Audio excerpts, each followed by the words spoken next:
Welcome back, Rabbi Dr. Eliezer Brut. We are ready for a new episode on a topic related to Seder Kodshim, the Chafetz Chaim and his Sefer Likutei Halachos, and the history of how the Chafetz Chaim came to write this. We know he wrote and spoke a lot about going to Eretz Yisrael, being ready for the Gula, and we are so ready. Mitzapim Yeshua. So this episode has been dedicated in memory of Rabbi Brut's wife's grandparents, and he gave me the honor of mentioning their names. And the names are Yitzchak Isaac ben Moshe Yosef and Brian Lobas Chaim. It's been dedicated anonymously by a grandchild. And without further ado, Rabbi Brut, take us back into the history of where and when the Chafetz Chaim was talking about and interacting with people, and what eventually led to the Sefer Likutei Halachos. Okay, so by way of introduction, the Chafetz Chaim is someone beyond our comprehension. He's simply remarkable. When one tries to understand what he accomplished and the ways he did it, I think many did not begin to comprehend what he was doing in his lifetime, and I feel that even today many still do not begin to appreciate him, but that's another story. Today, I like to focus on his work with learning Seder Kodshim. We're Dafim is deep into Kodshim, about to finish Menachos, Zvachim, and we're about to begin Menachos. Simply put, I want to map out today how he went ahead and created a revolution in this area. Now, this is part of my general series about Chafetz Chaim Bechlal. Some episodes are behind the paywall, some will not be behind the paywall. This one was sponsored, so it's not. So now, one key source in general about Chafetz Chaim that I always am fond of using is from his son Reb Leib.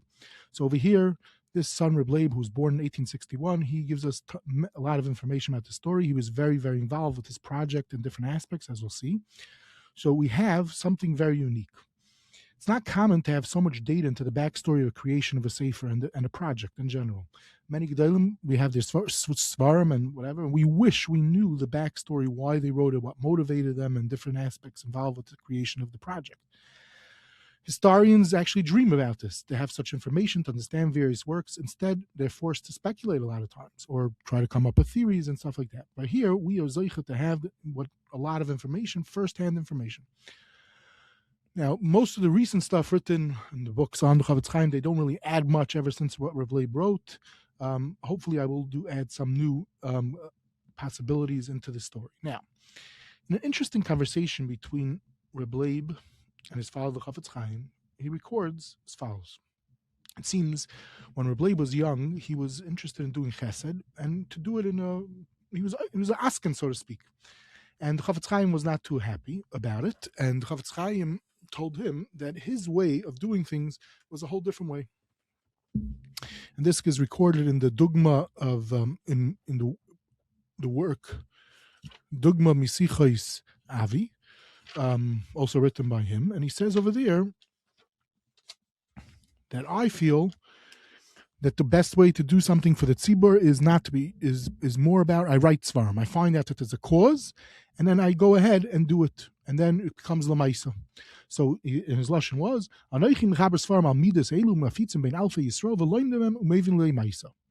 now he throws in Reb Leib that it's vado, it's a sugya katan, a whole story. One is what's called mitzvah that's afshal yachirim, and the Chafetz Chaim is not anti chesed bechlal, but the point is, Chafetz Chaim felt that the printed word, at least his printed word, not everyone's printed word is going to be the same, is very important. So he wants to make, we're going to see exactly how this happens over here. He sees that a change is necessary in the focus. A new area of learning is being neglected, and he wants to change that.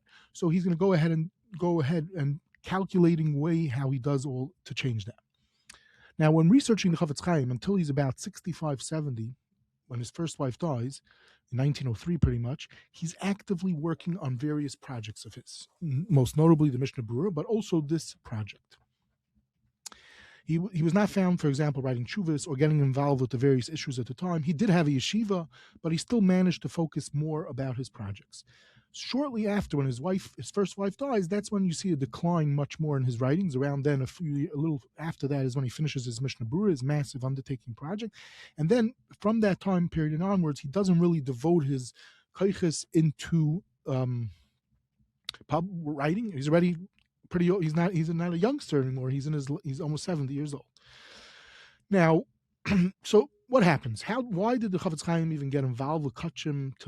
Obviously he's a Kayin. So the story goes like this. In the 1890s, Reb Leib gets a letter from his father, the Chafetz Chaim. The Chafetz Chaim says, now we don't have the exact letter, but this is what Reb Leib records, pretty much what happens. He said, at that time, 1890, 1891, the Jews in Russia had it terrible. So there was a big movement, Tnua Gedola, to come to Eretz Yisrael. And people were buying lands and all those types of things. So he gets a letter and says the Chafetz Chaim that there's a great Hasiris to make Aliyah. And the Chafetz Chaim used the Lashon Kiyam Yumei Ikvasa de Mashiach. The Efshehu Eschalta de Kibbutz Galius. Shukaidim be as a Mashiach. So now really we should make Aliyah, we should buy land, but we can't right now. So we can only do what we could do. Really, we should be concerned about building the base. Now he says like this: we daven every day, at least a few times in Shemon Esrei. We're focusing on the avodah, and everything should be returned. But if you don't know anything about Kodshim, this great deep seder of Kodshim, says what's going to be? He says, just like the Rambam in his time went and was noyig to he wrote about Kodshim. So he says, I decided, my son, we have to learn Kodshim Be'iyun. I'm going to start with Seder Zvachim, with Masechta Zvachim, which is the beginning. It's very hard. And I'm going to learn it, Gemara, Rashi, Taisus, and Rambam very carefully. And I'm going to focus on the Sugyas Apiklali Ashas, similar to the style of the Rif and Rush and other Sidarim. And I'm going to put together such a work. I'm going to explain it bekitzer, just like the Torah does with the Rush, and this is what my project's going to be. Therefore, that people will know what the halachos. Now, he says like this: I want you, Reb Leib, to get involved with this project also. And the plan was that Reb Leib would also be involved. He at this time Reb Leib was not living at home. He was married. He was living elsewhere. But they'll have some way how they'll be in communication. So he says like this: L'maisa, Reb Leib says about himself, my father was a Zaraz. I was not such a Zaraz, and Kodshim was hard for me. It was not from my gears at the Yankas, so to speak. So I didn't get to do it so much, but my father, he right away jumped into the task, and he was working full-fledged on Zvachim. Now, he learned this, not only, he didn't learn this himself, it seems he learned it with possibly one of his son-in-laws, and also Rabbi Avram, the younger, one of the sons of the Chafetz Chaim, who the Chafetz Chaim was crazy into, but he was ill already at the time. He was Mamash and married the Talmid Chacham, and the two of them, they spent a lot of time working on this work. And eventually, it's finished. So this is in the early 1890s.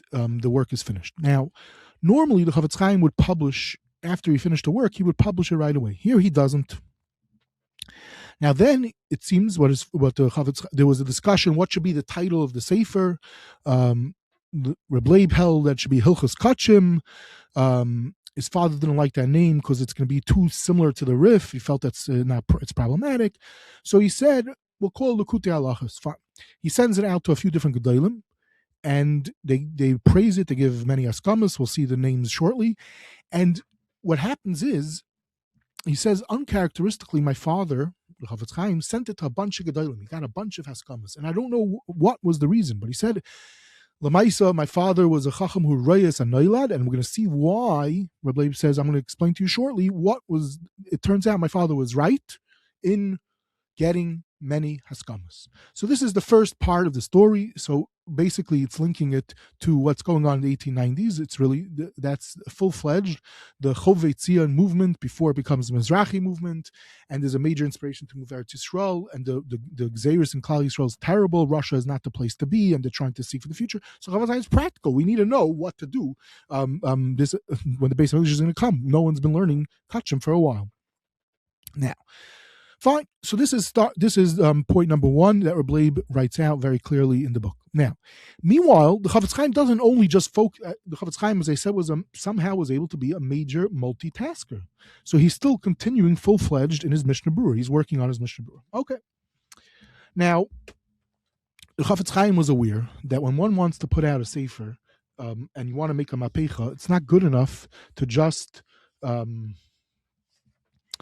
claim, okay, you have to learn and whatever, and he's Likutei Halachos, and he doesn't even put out the Likutei Halachos yet, as we'll see.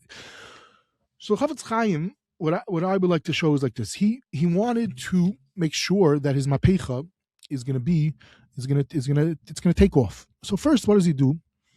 He is concerned, and he goes ahead to learn Zvachim and Menachos, to put out this work, Likutei Halachos, which is going to help people learn and understand the Masechta. Fine. What else does he do?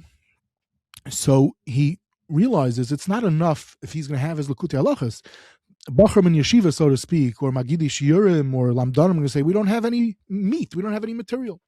So the Chafetz Chaim goes ahead and tracks down various seforim on that are Kodshim related, and he goes ahead and he publishes them. He raises funds to publish them, and the mashal, he was aware that there's a Shargas Aryeh on Yuma in Ksav Yad in Vilna. He gets it and publishes it.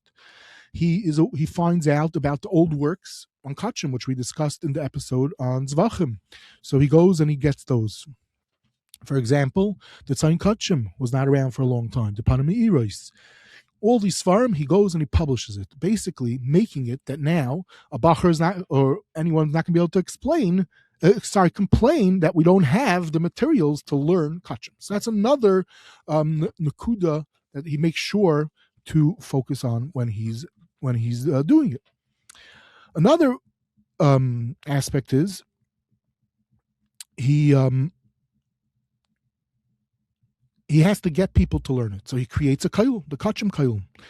Interestingly enough, Lamashal, when does Rav Chanan become even a Talmud of his? It's only in these later years. And you say Rav Chanan is his own man in the 30s, and then somehow he finds out about the Kodshim kollel, and then he gets very into the Chafetz Chaim, very close. But what's Rav Chanan's connection? He's learning in the Kodshim kollel. The Panim Rav also ends up by the Chafetz Chaim, becomes a close Talmud of the Chafetz Chaim. He's a Kohen, happens to be. Also, again, in the Kodshim kollel that the Chafetz Chaim has created. So he didn't just create the materials himself to help, the tools himself to do it. He also tracks down the earlier seforim, and he creates a makam to learn it. Now, not only does he do that, when people were around, when people would come to him, especially Kohanim, he would encourage them that they should learn Kodshim. One, in the fascinating autobiography from Rav Dovid HaNazir, who knew the Chafetz Chaim, he lived in that area, and he was zeicher to know him well. So before he was leaving in around 1915, which is later on, now Rav Dovid HaNazir is a Kohen, so the Chafetz Chaim encourages him, he writes, in his last meeting to make sure to learn Kodshim, and he tells him about the significance and that you have to know it. So basically is that he goes out to encourage other people, and the other people, I think I read that the Rav Zal Meltzer also was encouraged to be Isaac and Kodshim through the Chafetz Chaim. So the point is that he reaches out to other people. Another person who was very involved Bechlal with his projects, with the Chafetz Chaim Bechlal in general, was his great son-in-law, Rav Aharon HaKoyin. And Rav Aharon HaKoyin also, besides for assisting his shver in the various projects, including in running the yeshiva and stuff like that, he also puts out two works on Kodshim called Avodas HaKorbanos, which we'll also discuss. So the point is, the Chafetz Chaim, he goes ahead and he knows all the issues, what's going to be. So he makes sure in all different ways how to make sure that this movement that he's going to create is going to be successful. And the most important thing is he writes up a bunch of times and it's published a bunch of places the great importance of learning Kodshim. And this he writes in various introductions in the Likutei Halachos, and more than that, he eventually publishes a beautiful mimer called Mimer Taharah, which I feel it's a beautiful essay while Daf Yomi is learning Kodshim for people to go through, to understand all the different reasons why one should learn Kodshim, which we will go through briefly shortly. So basically, he doesn't just like come up with the idea. He does it. He comes up with all the different ways how to do it. And in the Maimon Taharah, you could see he knows what people are going to say. Why I don't want to learn Kodshim. He preempts all this. Oh, it's not going to be lumdish. We could see that he has eitzes with that, and he makes sure to get the rare materials and everything. So he's basically aware of what's going to be the complaint, and he goes ahead and he does it. Now, okay. So this is briefly the background of the work. So first, what happens like this?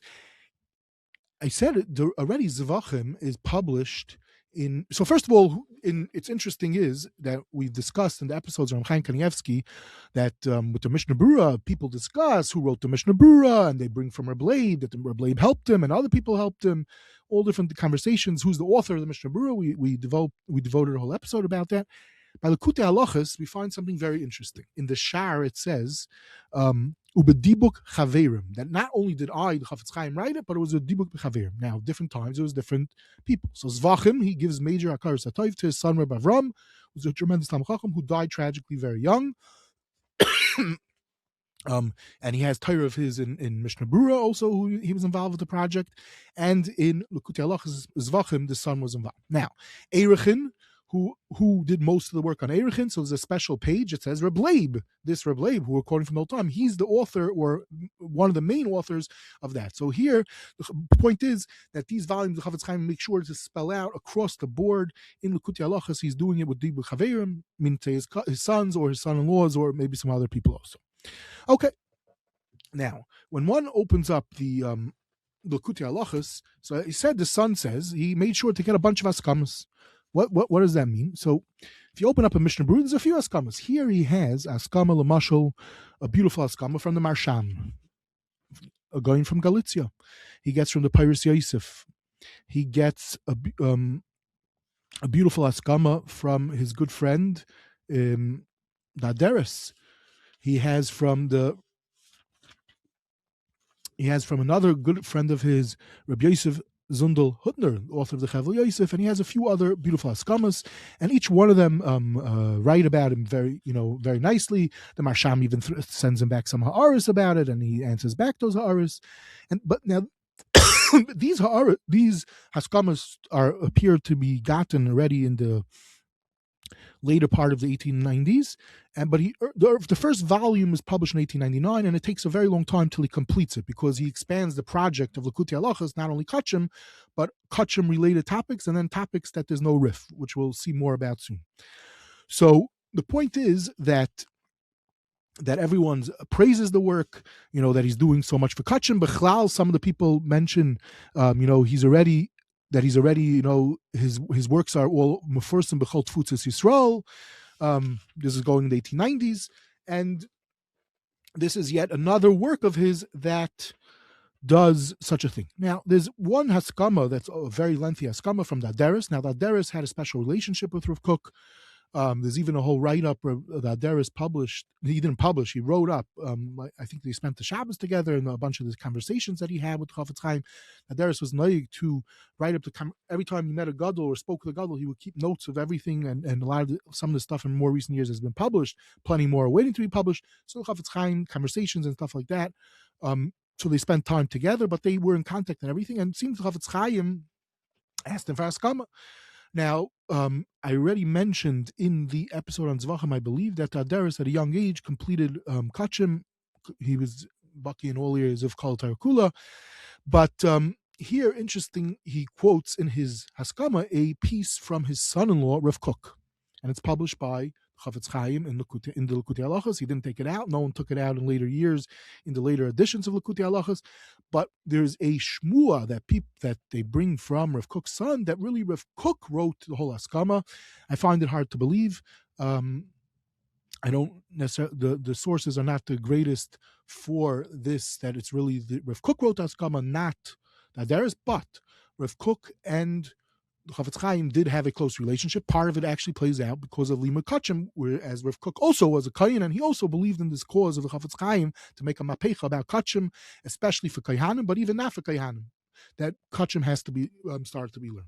So anyway, so the haskamahs already and the authorship, those are also conversations that are important when one is discussing the sefer. Now, so I mentioned that the son, Reb Leib, says that something's going on over here. My father got more haskamahs than he normally does. Is there any explanation for that? So interesting is like this. There's two parts to this story. It seems at least two parts of the story. One part is that at one point Chafetz Chaim, it seems, got a letter from someone, and this person complained to him about the publishing of the Likutei Halachos, what you're doing over here, and part of it had to do with that, which was there was an issue at that time, Likutei Halachos. So at that time, there were people that made something that was called a kitzer of the Chumash. They felt Chumash is too much for the kid to learn, so they're going to make a kitzer. And this was not really accepted by many people. They were very, very upset about it. Many gedolim. And this is its own story, exactly all the different aspects of the story. It's not for this episode. But the point is, at this time, there was such a thing going on. So this letter that Chafetz Chaim receives in 1901 from someone is like, how could you go ahead and publish it? Your Likutei Halachos is give them proof, because they wanted to take out different parts and make it easier. And so you're doing a similar type of thing when you're doing this for Gemara. Okay. You could one way or the other. It's not necessarily is it such a valid taina, but he wrote such a letter to the Chafetz Chaim. Now, but it turns out there was even more to the story, and that was what Reb Leib was alluding to, and that is that in 1873, the Radziner put out on Tyrus, the Sidrei Tyrus, on Masechtas Kelim. Okay, it was a whole tumult, getting haskamah, not getting haskamah. You got various haskamahs from different gedolim, gedolei lita. It's a big, big tumult. And then all of a sudden, at a certain point in time, it turns into a massive controversy. And what the story, the whole controversy is not for now. Mirz Hashem, one day I hope to give an episode where it actually relates to a completely different sugya, which was somehow the Korfu Esrog, which was a massive machlokes in Klal Yisrael many different times, and it links into there somehow. But for our purposes is gedolei lita, people that the Vilna Gaon was very associated with, which we'll see. But sorry, not the Vilna Gaon. The Chafetz Chaim was associated with, as we'll see soon, were involved in coming out against the Radziner's Sidrei Tyrus. So the Chafetz Chaim had to preempt that. So to show that this is not the same thing. Now, what happened with the Sidrei Tyrus is he was malakid from the Gemaras and everything and created such a thing. So someone might think, oh, it's a Gemara. Someone's making up a new Gemara. Maybe it's problematic. What could be the problem? Is there any problems behind it?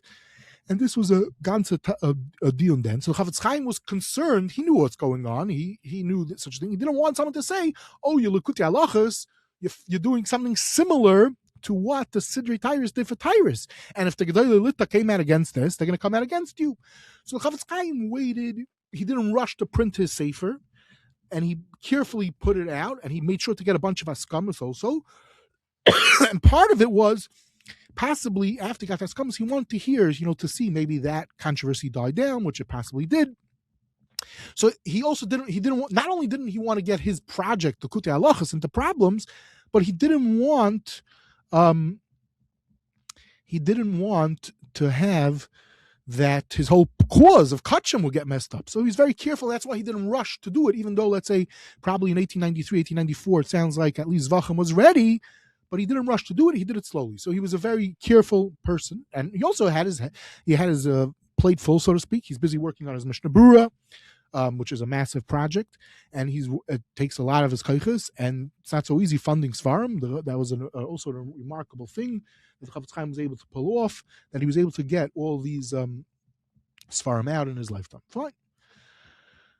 Bottom line is that he creates this thing, and one other aspect from Reb Leib over here that relates to us is in Masechtas Zvachim.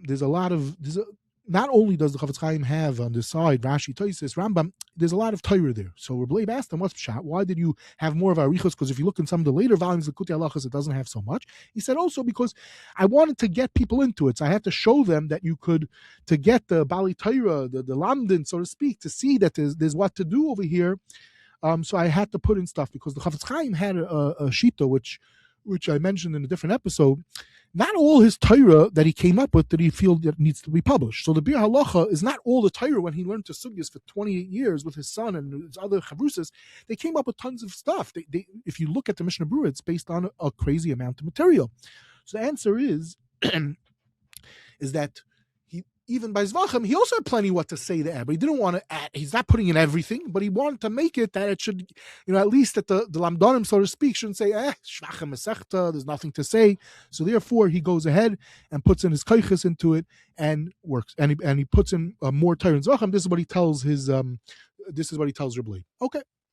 Now, as I mentioned, that one of the things that happens in here is that his son-in-law, Rav Aharon, who also gets very involved in this project, he puts out a beautiful work called Avodas HaKorbanos. It's 2 volumes. He ends up getting Teretz Yisrael. So this work also has beautiful haskamahs. Now, Likutei Halachos had haskamah from Rav Chaim, and so too does what I forgot to mention, but Avodas HaKorbanos also has from Rav Chaim, from Rabbi Eliezer Rabinovich, Rabbi Yitzchak Ponevezher, Rabbi Simcha Levi Soloveitchik, again, the chaver of the Chafetz Chaim, who one day I will devote an episode to, Rabbi Yosef Zondel Hutner, and Rav Chaim Oizer gives a beautiful haskamah. It's interesting is that the Likutei Halachos does not have haskamah from the Chafetz Chaim, and over here in the haskamah of the Rav Chaim Oizer, he says a passion and a kuda in the whole story of Kodshim. Why to learn Kodshim? Forget about the aspects that we're going to see that the Chafetz Chaim brings up in his essay and in his different hagdamas, but you need to know kollel Taharah in order to paskin. Okay, so this is Rav Chaim Oizer points this out. Lemaisa, he has a beautiful introduction again from his father-in-law, the Chafetz Chaim, but this is again the Chafetz Chaim saying over ideas from that are found in this essay of Taharah, which we're going to quote, and then he has another thing, another essay from the Chafetz Chaim that gave him, and then in his Hagdama he has all different pieces of materials, including materials from the Chafetz Chaim a bunch of times. So basically, this sefer also helped spread the ideas further because it's a similar style. And if let's say someone wants to learn the Karbanis, Pashat, what's the bottom lines? This is a great sefer. There's a beer, and as in recent years, ArtScroll translated this into English. And Bekitzer, so he puts this out. It's in these 2 volumes. So this also was helping to help spread the Chafetz Chaim's message in getting Limud Kodshim out there. Okay, so this is some of the aspects. Now, this son-in-law ends up having a lot to do with Rav Kook, and Rav Kook. There's even letters published in the volume called Bein Shnei Kahanim Gedolim, where it traces the whole relationship between Rav Kook and the Chafetz Chaim. But this son-in-law who makes it Teretz Yisrael, who meets Rav Kook and everything, I think maybe Rav Kook even helped him get Teretz Yisrael. And they publish over here from manuscript letters that Rav Aharon HaKohen wrote to the Chafetz Chaim, being meiche on the zilzul that people had to Rav Kook in Eretz Yisrael.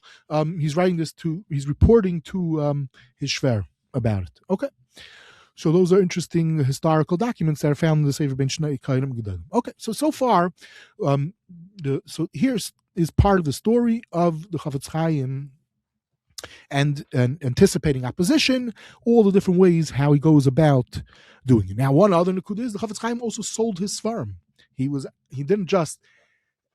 involved in the publishing and he was involved in the selling. So we find even in certain letters where he tells the different people that asked him, sometimes the Talmid Chachamim, I have a long list, this is the seforim I have, Likutei Halachos is out, this, buy it, or you want, is the prices, you don't have to buy it, and here's all my seforim that are published on Kodshim.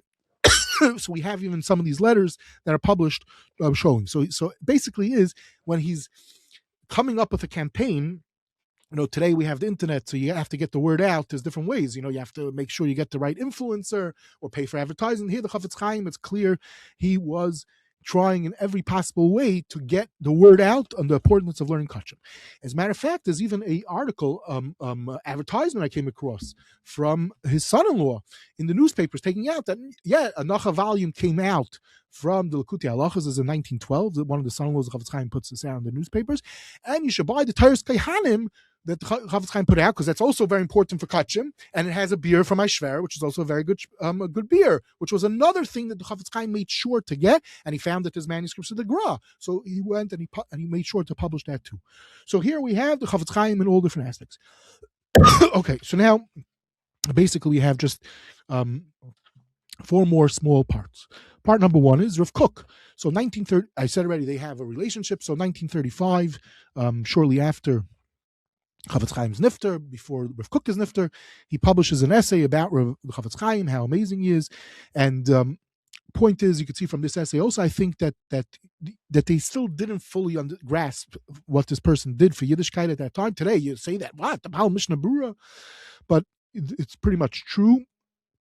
And the Rav Kook says he wrote 40 seforim and all the different things. And one of the nakudas is that this concept of tzipis Yeshua, of making Taharah's Kodshim available to learn halachadik, publishing the Likutei Halachos, and then on the other aspects, making on other parts putting out a riff-like sefer. And he publishes over 40 seforim, and so Rav Kook also emphasizes this thing. And Rav Kook, Ki Yadua, was a kohen, and they also learned in Merkez Arav Kodshim. Okay, so that's number one. Number two is like this. So the whole time I'm talking about it, and I say that I really believe it's worthwhile to learn carefully, which is the Maimer Taharah. So over here, he basically, I'm just going to go through very, very quickly some of the points over here. He basically has 10 chapters, pretty much, barichos, explaining why one should learn Kodshim. And so first he says, a famous thing that everyone always hears, the Gemara Menachos, we're going to learn more about it, which is that kol ha'isik b'Taharah's chatos kila hikrev chatos, kol ha'isik b'Taharah's asham kila hikrev. So he goes through that whole nakuda. And he says like this. He says that you should run after it. You should, if in the times of the Beis HaMikdash, if you had the ability to bring a carbon, you would do anything to bring a carbon. If you didn't have Avera, here you have someone does something wrong. Learn the Korbanos. That's part of the story over here. He talks about this, and Ki Yadua, the Chafetz Chaim had a beautiful lashon. He was able to focus also for the masses. It wasn't only just for the lamdanim. So this essay is very well written. But the point is, when you learn it, he says it's kilu hikrev mamish, and if you're being so therefore, not only a Talmud Chacham should be learning it, but everyone should be learning it, because there's a importance of learning the Kodshim. This is one aspect. Another aspect he deals with is why that sadly it wasn't over the centuries, it wasn't learned. But he says that he brings from various quotes in the Rambam Lamashal the importance of that it should be learned. And now this links into the if let's say there's kitrugim on a person. Learning the Korbanos will help in all these aspects with the various Gemaras, being Azaras in this. Now he says like this. Of course, he knows that people are going to say they don't want to learn it. There's not what to learn over here. He says, no, it's very important. There's plenty what to learn. He anticipates, I said many times already, that he anticipates, what the Yeshiva guy is going to claim, that there's nothing what to learn. It's mamish amuk. Now, another concept which we found, there's a concept in many places, is something like this: that if, let's say, there's an Indian to do all the mitzvahs you could. So the problem is, we're in this man that there's no Beis HaMikdash, so there's many mitzvahs that we're not able to do. So what's the way how to do it? Ki Yadua, one of the ways is you learn it. So that is another aspect which he brings, quoting with the Beersheva also in Kodshim about this, that there's an aspect. You can't do many of the mitzvahs, but there's an Indian to do as many of the 613 mitzvahs that there are out there. So one of the ways is to learn them. So that's another aspect of learning them. He says there's a Yetzer Hara a lot of times that you only want to do what other people are doing. So since people are not learning Kodshim, so that's why you don't want to learn Kodshim. So you shouldn't let this Yetzer Hara talk to you and convince you not to learn. He throws out there something which I mentioned numerous times. There's a Sefer Hasidim. The Sefer Hasidim says there's an Indian, a special Indian, to learn areas that are not being learned. So he brings those Sefer Hasidims, which we showed a bunch of times. Rav Chaim Kanievsky was very into, and this was what motivated him in certain seforim of his to write up about areas that other people didn't learn. Another thing is, he says, we spend a lot of time, we learn different Masechtas. They're being mefarished a few psukim. Kodshim is a whole chumash. So that's what there's so much Gemara to be dairish, a whole chumash to Tarish Baal Peh on this whole chumash. It's mamash chaval not to learn it, and not to learn it properly, to be maimik in it. So he also throws that out there. There's also numerous other quotes, but that it's kedai. Let me just see if there was one or two others. But bottom line is you get a deep havana in Chumash Vayikra, and it's another bonus in the whole story. Now, of course, part of the campaign was it's Makar of the Gula. So he has a whole arichos about that, how learning Kodshim helps be Makar of the Gula. And this is something that's a very important focus. And this Kiyadu, there's a whole parsha in the Chafetz Chaim about Tzipisul Yeshua and all that. Now then he and then hold on one second. And Kiyadua, one of the most famous Gemaras, that you're asked a few questions when you get up to Shamayim, Tzipisul Yeshua. So this is a very easy way, so to speak, in how to be Mekayim. It's by learning it and showing this aspect. Now he also throws in the point that I mentioned earlier from Rav Chaim Parnes. But so the point is that he, in this Maimer Taharah, which I said many times already that it's kedai to learn very carefully, he throws out a bunch of different nakudas, extremely well written, and I just mentioned just very, very briefly, shitchiistic, some of those points to show the great importance of learning Kodshim and various reasons why one should. And of course, it is a very amuk mesechta, he says, the mesechtas of Kodshim. And furthermore, it has additional reasons why one should learn it. Okay, so Adkan. Now we just have two more small points, and that's it. Point number one is like this. So at this point, it sounds like, basically what happens is in 1890, 1891, the massive what's going on, and then Schal to the Gula and all these type of issues. And this sparks him, and especially being a Kayin, and multiple reasons. It's an area of Torah that no one learned for centuries. So he creates a mapecha with it and how he goes about doing it. But he eventually expands. I told you, Likutei Halachos ends up being the final volume of Likutei Halachos ends up being published in 1922. And when one looks at the later volumes of Likutei Halachos, you'll see that there's materials from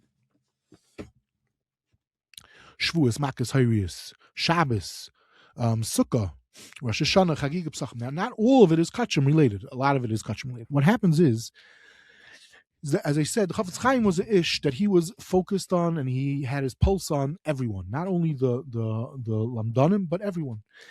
And he writes out in a fascinating psicha that ends up being published in Likutei Halachos that there's another reason, besides for all the Kodshim aspects, is like this. You're going to come up to Shamayim, you have to know Kol Torah Kula. But a regular Yid, how are you going to come to know Shas? Not only that, to say there's Ram and Tyrus, which ends up, if you do everything, it's over 3,000 blocks, something like that. So only basically Yechidei Skula could accomplish this. I'm not sure if he wrote this when Daf Yomi already had begun or around then, and he obviously didn't anticipate Daf Yomi was going to be what it is today.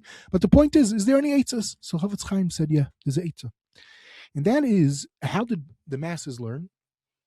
There weren't so many chaburas of learning Shas for the masses, for the Hamoinam. What did they learn? They learned Rif. So says the Chafetz Chaim, that's a much easier way because you get the bottom line, you get the halacha, you don't have the whole shakulatari of the Gemara, and this is the great significance of learning Rif Meshach HaDoros. And this is what he did. He shows us, and then he brings a Gevaldika piece. As I said, the Chafetz Chaim was Ish Vilna. We'll see how much in a moment. And the Gra was very into learning Rif each day with Rashi to get the halachas of each mesechta. Says the Chafetz Chaim, that's my goal in these Likutei Halachos. So there's even another whole story, nothing to do with the Kodshim aspect, but I'm finishing Kol Torah Kula aspect. Kodshim is very hard, but even not the Kodshim parts, I'm going to make any part of Shas that doesn't have a Rif-like work. So now you can learn those areas. So he goes ahead and he completes all areas where there's no Rif. And he's creating an additional nakuda in how a Yid, focusing on the Hamoinam, how a Yid could know Kol Torah Kula when he gets to Shemayim, at least the bottom line, what to know. And this links to this Meiser. Now, it's interesting is like this. And that's what leads us to the next point. The Chofetz Chaim, it's not so famous, not so well known. The Chofetz Chaim is tied to Vilna. He grows up in Vilna, and he spends his first early years in the city of Vilna. And in recent years, piecing it together, it turns out that he has a lot to do with a Yid, Rav Chaim Parnes, who is a chashav a Yid from Galicia, who ends up in Vilna, becomes a very famous person in Vilna. And this Rav Chaim Parnes opens up a klois, and in this klois is a yeshiva headed by Rabbi Yaakov Bright, and the Chafetz Chaim ends up learning by this Rabbi Yaakov Bright, and he has a lot to do with Rav Chaim Parnes. Some people even say that he saved him from the Maskilim. Now, for me, Rav Chaim Parnes is the son-in-law of Rav Ephraim Zal Margolis, but tragically, Rav Ephraim Zal Margolis, his daughter dies young, so he ends up going from Galicia to Vilna. So this Rav Chaim Parnes was a tremendous Talmid Chacham, but he's a wealthy person, so he becomes a very chashuv person in the city of Vilna. And so he opens up a klois. Now, one of the things is, in his klois, is he taught Rif every day. Chafetz Chaim is in this klois. He heard this, possibly. So that's another thing that might have sparked his Rif interest. Anyway, Chafetz Chaim learns by Rabbi Yaakov Bright. And this Beis Medrash also, there was another Yid that was also affiliated with this Beis Medrash, and that is the Darshan of Vilna, the Chashav Reb Zev. Reb Zev, son of Rabbi Cheskel Feivel, the previous Bal Darshan of Vilna, famous for writing the book Toldos Adam on Zalman Mivalazhin. So Reb Zev is named after Zalman Mivalazhin, and he becomes the Maggid of Vilna for many years. Now, in those days, to be a Maggid wasn't that you just were a good speaker. You had to be a massive Talmid Chacham. Reb Zev was a Goyin Olam. Just to give just a drop of understanding is when there was a fight in Valazhin, who was brought in to be on the Bezdin to make Shalom and to come with the things, Reb Zev, the Maggid of Vilna. So this is he was not a slouch. He gave many Haskamot seforim, and for many years, we didn't know much about him except that he was the famous Maggid of Vilna. In recent years, they discovered a manuscript of his Hespedim that he gave. Anyway, so it's very helpful in understanding a lot of aspects of Vilna at the time. Not too many people use this volume. It's called Drashas HaMaggid MiVilna. Anyway, turns out that Rabbi Avram Abela, who was his father, Rabbi Cheskel Feivel's good friend, and Rabbi Cheskel Feivel already, Soif Yamav, created a thing in Vilna, which was they learned that they made basically, we know when you open up your Sidrei, there's something called Mamados. And the story of the Mamados is its own fascinating story, which we will touch on Mirz Hashem a little bit at a different point in time. Mirz Hashem and Daf Yomi learns in Sechtes Tamid. But the point was that they created a matzav in shuls once a month to have people saying Mamados. They would take off to do like a cheshbon nefesh and learn the whole day, daven, talis, and tefillin, and they would say the Mamados, and they were published in a special chibur that they said. And at one point, the description is there was over 200 people that took off and were saying, we're sitting in talis and tefillin after chatzai still, learn, and what they would say to Mamados, and they would even learn Kodshim. In one account, Rabbi Tzal HaKayin, the older brother of Rabbi Shlomo HaKayin, gave Shir and Kodshim at this point in time. Now, this is all affiliated with this whole base medrash of Rav Chaim Parnes, with Rabbi Yaakov Bright, possibly Rabbi Yaakov Bright also, but Rav Chaim Parnes definitely, and as they said, Rabbi Tzal HaKayin, which these are people the Chafetz Chaim hung out with. He knew this was going on in Vilna. It was going on for a while in Vilna. It was published a bunch of times, these Mamados. And the point is that, so early on, they were Isaac in this. So you see already early on in Vilna, in the times of when the Chofetz Chaim was young, there was such a thing to learn Kodshim. Now, Rabbi Tzal HaKayin was a Kayin. He also was concerned about it. They also learned Kodshim. And it was a focus in the Mamados, not only just to say the words, it's about understanding it, which is its own parsha in the story of learning Karbanos and saying Karbanos. It's not just to say it, it's to have the proper Kavanos. It's brought down, L'mashon de Shla, and this is its own story of when we say Karbanos every day, it's not just enough to say it, you have to have Kavana, which in Mirz Hashem, I will touch more upon that, I hope, in the episode on Talmud. But the point is that in Vilna, this is what was going on for years, for many years. There was, again, not thousands of people, but a nice amount of people through the times. And they had this thing that they were Isaac at least once a month in the Kodshim type of things. And as a matter of fact, in one of the places, Reb Zev writes about the whole Nakuda of the Chashivas of learning Kodshim. So these are people the Chofetz Chaim is affiliated with. So already then, he's a Kayin, he's affiliated with these people, he has to do with it. So probably he had it in his back burner, such a thing. Then all of a sudden, in 1891, all this happens. So, he realizes, this is a thing. This is a theory of mine now. There's there's others that they try to make it and tying it into messianic type of things, that was what was going on already Vilna, and showing with the Gra and the messianic movement with the Gra, what he created and whatever. But all that is pretty much not, in my opinion, is not really is an incorrect reading of these documents, of the materials of Zev in all his, in the Hakdamas that he gave over here, and he writes, it's not at all, has nothing to do with that. It's Pashat, the concept of Mamados that always existed for centuries, and that was what to do, the Chashivas of Korbanos, and that's what's going on over here. So the point is that there was a sort of a Messiah-like thing in Vilna, and it seems it was even going on after, even in the early 1900s on some level. I just saw today somewhere that it was being done, at least in some of the places. So that's what might have helped with Chafetz Chaim with all this. So the point is like this. To conclude this, and then just say one last point. Chafetz Chaim created a Mapecha in learning Kodshim. I believe, again, maybe Briskers will be upset at me to say such a thing, and that they're the ones that did it, but I think it needed the Chafetz Chaim, his whole efforts, his whole making the materials available, his campaigning about it for a bunch of years, the essays that he put out, they were published in multiple places, multiple times, is what got the Olam HaTorah into Kodshim. And today you could see, I remember 2 years ago, some Brisker Bachram were visiting here, and they started telling me, I didn't even know that the world of Brisk, which I knew about when I was a Bacher, and you know about it much more than me, Rabbi Shway, it's much bigger than it ever was. There's much more yeshivas that are branched out about it. There's hundreds of Bachrim learning it. Kodshim is being learned on a greater scale than ever was. And Bnei Brak Bechlal, which is not totally in Brisk, there's tons of people learning Kodshim. There's even a Ian Dika Gillian that comes out very, very, very often with tons of materials relating to Kodshim. So Kodshim is being learned in the world today much more than it ever was in centuries. So I believe the Chafetz Chaim gets a lot of that credit. Now, one last thing to conclude is the Likutei Halachos. Once he puts out the Likutei Halachos, he does once. I heard Rabbi Weiss was once giving a thing about the Mishnah Berurah. He said we don't find the Chafetz Chaim says any other psakim in other areas other than, let's say, with the Mishnah Berurah. But Lamaisa, if one looks at in the work of the Likutei Halachos, we do find two famous things of the Chafetz Chaim. One is about shaving. The Chafetz Chaim was very into the topic of shaving, very anti-shaving. In Makkas, he talks about it over here in Likutei Halachos.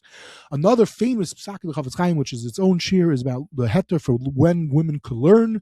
He changed the whole thing, which eventually ties into the Beis Yaakov movement. This is also found in Likutei Halachos. Stam, the famous thing about eating milchiks, the Chafetz Chaim has a piece in the back of one of the Likutei Halachos.